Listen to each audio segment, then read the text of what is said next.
হালচালের মুখোমুখি ভারতীয় নৌবাহিনীর প্রাক্তন অফিসার বরুণ কুমার বারিকদার।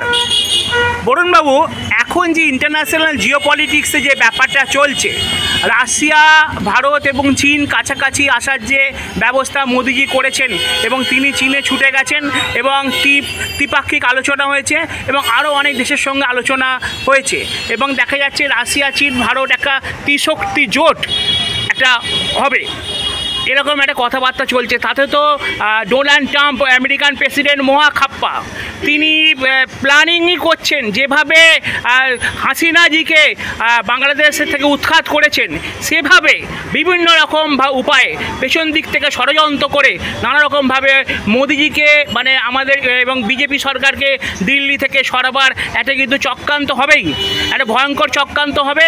এবার অনেকেই বলছেন বিশেষজ্ঞরা, আন্তর্জাতিক বিশেষজ্ঞরা, এবার তাছাড়াও তারা বলছেন যে আপনার পাঞ্জাবে খালিস্তানি আন্দোলনকে কিন্তু আরও ফান্ডিং করা হবে, সেটা জর্জ সোরস করবেন, আমেরিকা করবেন, তুরস্ক করবে, চায়নাও আছে, এরা ফান্ডিং হবে। দ্বিতীয় কথা হচ্ছে সেভেন সিস্টার্সে আবার দাঙ্গা হাঙ্গামা লাগানো হতে পারে, ভারত বিরোধী যেসব মানে ওদের যে গোষ্ঠীগুলো আছে তাদেরকে আবার অ্যাক্টিভ করা যেতে পারে, পয়সা ছড়িয়ে করতে পারে। এবার দ্বিতীয় কথা, অনেক বিশেষজ্ঞ বলছেন যে ভারতের যতগুলো রাজ্য আছে তার মধ্যে আইন শৃঙ্খলার ঢিলেঢালা পরিস্থিতি কিন্তু সবথেকে বেশি পশ্চিমবঙ্গে, কারণ এখানে ঠিকঠাক ধরপাকড় করা হয় না, অনেক কিছু দেখে ধরপাকড় করা হয়, জঙ্গি ঢুকছে কি না ঢুকছে অনেক এলাকায় ঠিকঠাক তল্লাশি কিন্তু হয় না, পুলিশ করে না। সেই হিসাবে ফান্ডিং পেয়ে বাংলাদেশ থেকে টেন্ড নিয়ে কিছু জঙ্গি কিন্তু কলকাতা সহ মালদা, মুর্শিদাবাদ এইসব জায়গায় ঘাঁটি গাড়তে পারে এবং তারপরে নানাভাবে প্ল্যানিং করে ভারত বিরোধী দাঙ্গা কিন্তু সংগঠিত করতে পারে। এরম একটা কিন্তু আমরা একটা আশঙ্কা করছি। কি বলবেন? আপনি একসাথে অনেকগুলো প্রশ্ন করেছেন, আমি একটা একটা করে ধরার চেষ্টা করছি, দরকার পড়লে আপনি আবার ধরিয়ে দেবেন। প্রথম কথা, এই আমেরিকার রাষ্ট্রপতি ডোনাল্ড ট্রাম্প হঠাৎ করে এত খাপ্পা হয়ে গেল কেন? ঠিক আছে, এই কিছুদিন আগে হাউডি মোদি এবং মোদি খুব ভালো লোক, ভারত ভীষণ ভালো ইত্যাদি ইত্যাদি বলে গেছে। আপনাকে বুঝতে হবে পাকিস্তান হচ্ছে ওর পোষ্যপুত্র, তাকে যেভাবেই হোক তারা সব রকমভাবে সাহায্য করে এসেছে। আপনি যদি দেখেন যে যখন 9/11 হয়েছিল, 9/11-এর সময় অ্যাবটাবাদে আপনার লাদেন লুকিয়েছিল, বহু বছর ধরে ছিল। এই লাদেনের মতো কেউ যদি আমার ভারতবর্ষে লুকিয়ে থাকতো আর ওই 9/11-র মতো যদি কাণ্ড করে থাকতো, তাহলে আমেরিকা আজ ভারতকে কি করতো? ঘুরিয়ে দিত কিনা? কিন্তু সেখানে পাকিস্তানকে কি করলো? কিছুই করলো না, কিছুই করলো না। ওই সীমিত লাদেনকে মারলো, ওইটুখানি অপারেশন হলো, পেহেলগামে হয়ে গেল। তারপরেও দেখুন ওদের IMF, ওয়ার্ল্ড ব্যাংক বিভিন্ন জায়গা থেকে টাকা দিল। আমেরিকা মুনিরকে নিয়ে কথা বলছে, মুনিরের সাথে বসছে, তার কারণ ওখানে যে এয়ারবেসটা ছিল এবং কিরানা যে জায়গাটা ছিল সেখানে অ্যাকচুয়ালি যে অ্যামুনিশন ডিপো, যেটাকে বলা হচ্ছে নিউক্লিয়ারের, নূরখানে যেখানে আপনার ডিফিউশনগুলো রাখা থাকে, সেটা পুরোপুরিভাবে আমেরিকার অস্ত্রশস্ত্র ভাণ্ডারে ভরা। সেই জায়গাটাতে যখন অ্যাটাক করা হয়েছে তখন আমেরিকার প্রচুর লস হয়েছে। বলছে আজকে সেই দেশের ভিতরে প্রায় 200 থেকে 300 বছর মতো মানুষ ঢুকতে পারবে না। তাহলে পাকিস্তানের তো প্রচুর ক্ষতি হয়ে গেল। পাকিস্তানকে এবার ছেড়ে কথা বলবে?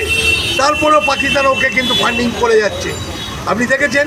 আবার ফান্ডিং করছে, অস্ত্র দিচ্ছে। ফান্ডিং করার কারণই হচ্ছে তুমি ভারতকে ব্যস্ত রাখো, ভারতের সাথে লেগে থাকো, কারণ ভারত যেভাবেই হোক তার যে ইন্ডেক্স সে যেভাবেই উঠছে, আস্তে স্লো অ্যান্ড স্টাডি সবসময় ওপরের দিকে উঠছে। ভারতের এই বাড়া জিনিসটা মেনে নিতে পারছে না। দ্বিতীয় জিনিস বলেছিল আমাদের সাথে এগ্রিকালচারে ওরা আসবে, ভারত এগ্রি করলো না।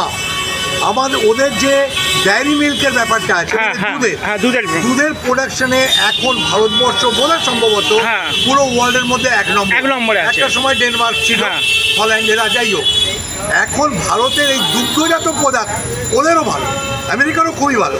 আমেরিকা চাইছে সেটা ভারতকে দেবে, কিন্তু ভারত বলল তোমাদের দুধ কিন্তু নন ভেজ। এবার একটা বিরাট প্রশ্ন, কিন্তু দুধ আবার নন ভেজ হয়? আমি আপনাকে বলছি, এটা বাইরে অনেকেই জানে না। এটা কিন্তু প্রধানমন্ত্রী মোদী বলার পরে বিশ্বে কিন্তু ঘটনা ছড়িয়ে গেছে। কি হয়েছে নন ভেজ? তাহলে বিদেশেও তো কমছে। হ্যাঁ, নন ভেজটা কি? নন ভেজ হচ্ছে এটাই, যখন আগে হতো গরু কাটা হলে গরুর রক্ত, গরুর নাড়ি বুড়ি, গরু রে, সেগুলোকে শুকিয়ে খুব হাইজেনিকভাবে সেইগুলোকে কি করতো, খাবারের সাথে মিশিয়ে দিত। আচ্ছা, গরুর খাবারে? হ্যাঁ, পরে দেখলো গরুর শরীর খারাপ হচ্ছে, তখন ওটা সরালো। এখন কি হচ্ছে, শুয়োরের রক্ত, ঘোড়ার রক্ত, যে কোনো প্রাণী যখন মারা যায় তাদের রক্ত বা যখন কাটা হয় মাংসের জন্য, সেগুলো মুরগির নাড়ি ভুড়ি ইত্যাদিকে, চামড়া, সেগুলোকে খুব হাইজেনিকভাবে শুকিয়ে নিয়ে, শুকনো মাছ ইত্যাদিকে শুকিয়ে নিয়ে একেবারে পাউডার করে দেওয়া হয়। একদম। সেগুলোকে কি হয়, সয়াবিনের সাথে, ভুট্টা দানার সাথে, ছোলার সাথে, অন্যান্য যে শাকসবজি ওরা খাওয়ায় তার সাথে এটাকে মিশিয়ে দেয়। গরুর প্রচণ্ড প্রোটিন পায়, শক্তিশালী হয়, ভালো দুধ দেয়। আমাদের দেশে সেই দুধ নেওয়া হবে না, সেটা তাকে পরিষ্কার বলে দেওয়া হয়েছে। এই যে পরিষ্কার বলা হয়েছে, তাতে ডোনাল্ড ট্রাম্প সহ্য করতে পারেনি, এবং ডোনাল্ড ট্রাম্প ভাবতো আমি যে কথাটাই বলবো সে কথাটাই মেনে নেবে। যুদ্ধ আমি থামিয়েছি, আর ভারত কন্টিনিউ বলে যাচ্ছে না আমরা কারো কথা শুনিনি। এটাতে ওর মনের মধ্যে একটা ঠেস লেগেছে, যে কষ্টটা হয়েছে, যে আমি একটা সুপার পাওয়ার তুমি ছিলে, আজও আছে, আমি মানছি, পয়সার দিক দিয়ে আছো অনেক। আরেকটা জিনিস, ওদের কিন্তু আমাদের যত সোনা থাকে সেই হিসাবে পয়সা আমাদের চাপানো হয়, এবং আমাদের পয়সাতে লেখা আছে যে আপনাকে আমি এই টাকাটা দায়বদ্ধ বা প্রত্যেকটা লেখা আছে। ওদের টাকায় কিন্তু সেটা লেখা নেই। আচ্ছা, এটা বুঝতে হবে, আমেরিকান ব্যাংকের টাকায় লেখা নেই সেটা। তার জন্য ওরা টাকা নিজের ইচ্ছে মতো ছাপায়, এবং ডলার দিয়ে যে পুরো ওয়ার্ল্ডে বিজনেস করছে, সেটা কোথাও না কোথাও শেষ পৌঁছতে যাচ্ছে। এবং তারপরে যখন বলছে রাশিয়া থেকে তেল নেবেন না, ভারত কোনো রকম ভূক্ষেপ করছে না। এর আগে যখন আমেরিকা ছিল তখন তো তেল নিচ্ছিল। তারপরে তোমার ফরেন স্ট্র্যাটেজি যেটা আছে, তোমার ফরেন পলিসি যেটা আছে, সেটা যখন তখন চেঞ্জ হয়। আসল ব্যাপারটা এখন আমেরিকার সেই হাতে যেটা কাটা লেগেছে, এবং আপনার এখানে কেউ বন্ধু না, কেউ মিত্র না। ডোনাল্ড ট্রাম্প মোদির পার্সোনাল বন্ধু হতে পারে, কিন্তু মোদির তো এই দেশে 140 জন, 140 কোটি, এই 140 কোটির জন্য ভেবে মোদিকে কথা বলতে হচ্ছে। তাহলে মোদি কখনো তার সাথে পার্সোনাল বন্ধুত্ব করে দেশের ক্ষতি করতে পারে না। সেই জন্য সে যে নিজের মনের জোরটা দেখিয়েছে, বা তার যে মেরুদণ্ড সোজা রেখেছে, আজকে যে ট্যারিফ লাগিয়েছে, সেই ট্যারিফে আমার যেখানে ক্ষতি হচ্ছে, হয়তো কিছু জুয়েলার্সের, কিছু জেমসে, বস্ত্রতে, সেটা বাজার ওভারকাম করে ফেলতে পারবে। এখন যে জিএসটিটা নিয়ে এলো এটার পরে, এবং অন্যান্য রাশিয়া, জার্মান, অন্যান্য দেশের সাথেও কথা চলছে, এটাকে খুব তাড়াতাড়ি। শুধু তাই না, আপনি 6 মাস পরে দেখবেন এই ডোনাল্ড ট্রাম্প বলবে Modi is a very good friend, Modi is a very nice person, India is a very cultural country, এই ধরনের কথা বলবে। তা এখন রাশিয়া একটা দেশ যে ভারতের চিরকাল বন্ধু, মানে চিরবন্ধু, মানে গানটা আছে না যে ছোড়েঙ্গে না হাম তেরা সাথ ও সাথী মারতে দম তাক, তা রাশিয়া আর ভারত তা সেই রকম বন্ধু। কি বলবেন পুতিনের কথা, 2-4 কথা? না, পুতিন সবসময় ভারতের জন্য ভালো ভেবে এসেছে। দ্বিতীয় জিনিস হচ্ছে গিয়ে, এত দিন ধরে ইউক্রেনের সাথে যুদ্ধ করছে, এরপরেও যদি দেখেন তাহলে কিন্তু আমেরিকার থেকে রাশিয়ার গ্রোথ বেশি। রাশিয়া কিন্তু ডেভেলপ করেই চলেছে, এবং রাশিয়া ভারতের সাথে যে জিনিসটা সবচেয়ে বড় করেছে, সেটা হচ্ছে আমরা ওদের সাথে রুবেলে ব্যবসা করছি, ওরা আমাদের সাথে রুপিতে, সেই জন্য আমরা অসংখ্য ধন্যবাদ দেবো। চায়নার কথা যেটা বললেন, সেটা এই মুহূর্তে চায়নার অসুবিধা হয়েছিল, চায়না তাই আমাদের প্রেসিডেন্টকে একটা সিক্রেট চিঠি দিয়েছিল, তার জন্যই আমাদের প্রধানমন্ত্রী ওর সাথে একটা ভালো সাক্ষাৎ করলো। তবে চায়না আমার ভালো পার্টনার হতে পারে, চায়না কখনোই আমার বন্ধু হতে পারবে না। চায়না আমার বন্ধু না, এটা ভারত খুব ভালো করেই জানে। এবার আপনি বললেন নর্থ ইস্টের দিকে ঝামেলা হবে, নর্থ ইস্টের কেন, আপনি এর জন্য দায়ী তো আমরা। আমাদের 29টা রাজ্যের মধ্যে 20টা রাজ্য আমার কাছে আছে, 9টা রাজ্য আমার হাত থেকে বেরিয়ে গেছে।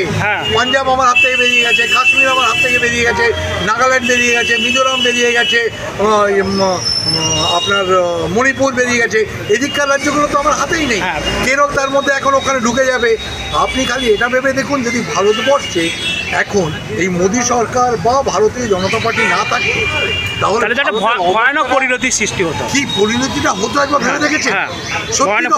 তো আমার সেইখানে বাংলায়, পশ্চিম বাংলায় আর যে পজিশন হয়ে আছে সেটা যদি পশ্চিমবাংলার মানুষ না বুঝতে পারে তাহলে পশ্চিমবাংলা আস্তে আস্তে ডেট্রয়েট করবে, একদম নিচে চলে যাবে। আর মানুষকে বলার জন্য আমরা আক্রামক হয়ে নানা রকমভাবে মানুষকে বোঝাবার চেষ্টা করছি, মানুষকে বলছি। এবার মানুষ যদি সেটাকে না বুঝতে চায় তাহলে আপনি কি করতে পারেন?